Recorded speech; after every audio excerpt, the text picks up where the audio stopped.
যারা পাহাড়ের এই অশান্তি সৃষ্টি করছে, যারা আমাদের মধ্যে একটা অনৈক্য সৃষ্টির প্রয়াস পাচ্ছে, যারা সামনে নির্বাচনকে নিয়ে বানচালের একটা প্রচেষ্টায় লিপ্ত আছে, যারা নির্বাচনকে মেনে নিতে পারছে না, কেউ কেউ বলা শুরু করেছে আওয়ামী লীগ তো নিষিদ্ধ, নির্বাচন কি করতে পারবে? তা তো সরকারের আইন মন্ত্রী স্পষ্ট বলে দিয়েছে তারা নির্বাচন করতে পারবে।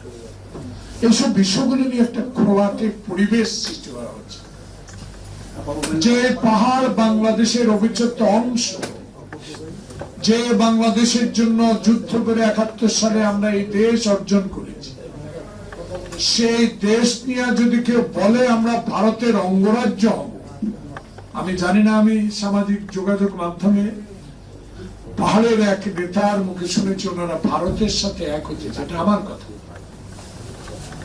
এইসব উক্তি, এইসব কথায় স্বাধীনতার যে মানহানি হচ্ছে, স্বাধীনতার যুদ্ধে যে আমরা অংশগ্রহণ করে একটা দেশকে এই পর্যায়ে নিয়ে আছি, সুখে দুঃখে এই দেশের বুকে আমরা পতাকাকে ধারণ করে রেখেছি। যে শহীদ, যে একজন মেজর বাংলাদেশের স্বাধীনতা ঘোষণা করে জীবন বিসর্জন দিয়েছেন, কার হাতে?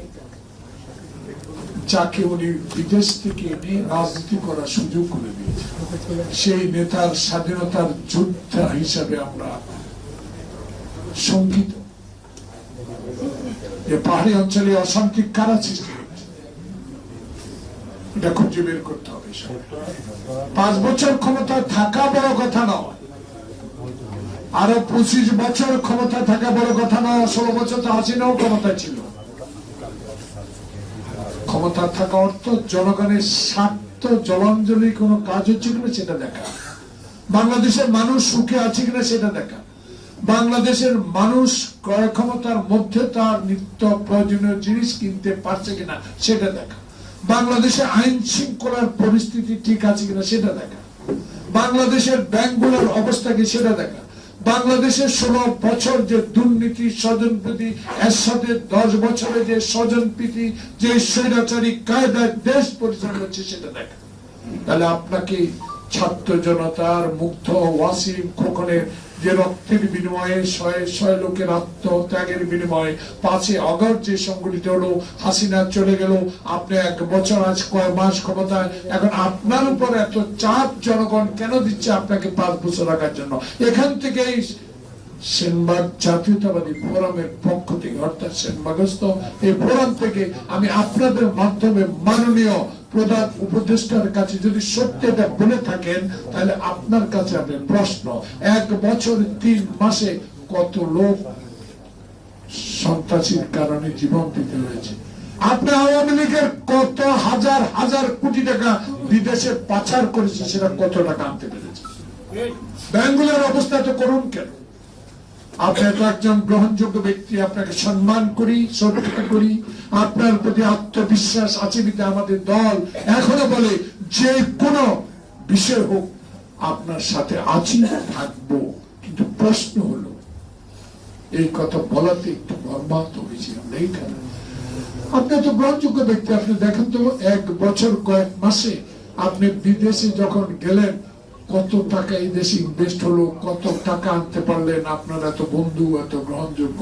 তাহলে আরো 5 বছর যদি আপনাকে জনগণ রেখেই দেয়, তাহলে কি 1 বছরের মধ্যে চলে যাবে? এই বিষয়গুলো আরো গভীর ভাবে আমাদেরকে দেখতে হবে। আমি আমাদের দলের মুখপাত্র এই কথার সাথে একমত করি। এমন কথা বলা যাবে না নির্বাচনের 3 মাস আগে, যেখানে পাহাড়ে অশান্তি, যেখানে দুর্গা পূজাকে নিয়ে অনেক অশান্তির সৃষ্টি হয়েছে, যেখানে আমাদের প্রধান উপদেষ্টা একটা সম্মানিত ব্যক্তিকে কলকাতার পূজা মণ্ডপে যেভাবে অপমানিত করা হয়েছে, কেউ কেউ এটা আমরা গ্রহণ করতে পারি। যে যেভাবে বলুক না কেন, আপনারও উনি একজন গুণী ব্যক্তি, ওনাকে নিয়ে কলকাতায় পূজা মণ্ডপে এই তাই আমি মনে করি বাংলাদেশের ইতিহাস করুণ ইতিহাস। এই করুণ ইতিহাসের পরিসমাপ্তি ঘটেছে 16 বছর বিএনপির আন্দোলন সংগ্রামে এবং শেষ পর্যায়ে তারেক রহমানের নির্দেশে ছাত্র জনতার বিপ্লবিক আন্দোলনে সহযোগিতার কারণে যে সরকার প্রতিষ্ঠিত হয়েছে সেই সরকারকে সহযোগিতা করছি, করব নির্বাচন পর্যন্ত, শান্তিপূর্ণ ক্ষমতা হস্তান্তর পর্যন্ত। যে দলে 1991 সালের মতো একটা নির্বাচন যদি এদেশে অনুষ্ঠিত হয়, সেই নির্বাচনে যে দলেই সংখ্যাগরিষ্ঠ অর্জন করুক না, সংসদে যাক, সেই দলকে আমরা সমর্থন করব। ভোট লাগানোর 300 প্রার্থীকে তো আগে নমিনেশন দিয়েছেন, আমরা সম্মান জানাই, আপনারা আমাদের বন্ধু ছিলেন।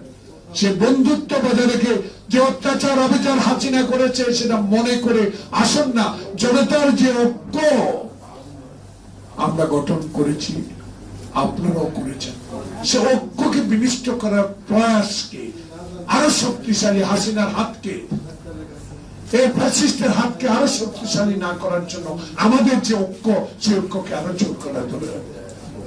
দেশের মানুষ নিজের প্রতিনিধি নির্বাচন করতে চায়, দেশের মানুষ গণতন্ত্রের প্রতি আস্থা আছে বিদায় এখনো 1 বছর 3 মাস 2 মাস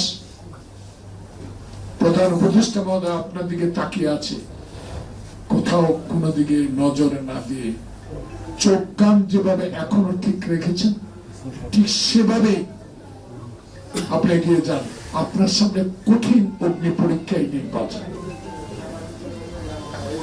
এই কঠিন নির্বাচনকে যদি আপনি সকল ষড়যন্ত্র উপেক্ষা করে আপনার আশেপাশে 2-4 জন 20 জনকে যদি নির্বাচনে সম্পৃক্ত না করেন, তাহলে আমি মনে করি 91 সালের চেয়েও আরেকটি সুষ্ঠু নির্বাচন হবে।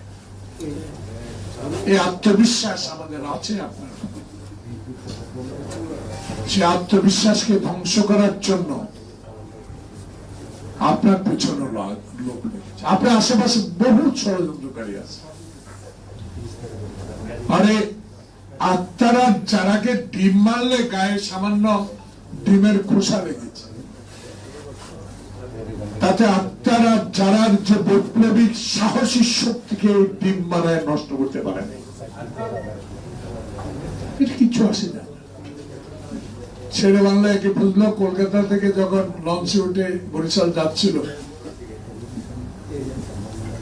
এক কর্মী দৌড়ে যায়, স্যার সব শেষ, আপনার বিরুদ্ধে কি লেখা আজকে লেখছে, এই লেখার কোনো কাম হবে না, এই ডিম মারার কোনো কাম হবে না। এদেরকে আমরা সম্মান করি, সম্মান করতে থাকবে, কারণ তাদের আন্দোলন সংগ্রামের অবদান বাংলাদেশের মানুষ কখনো মানবে না।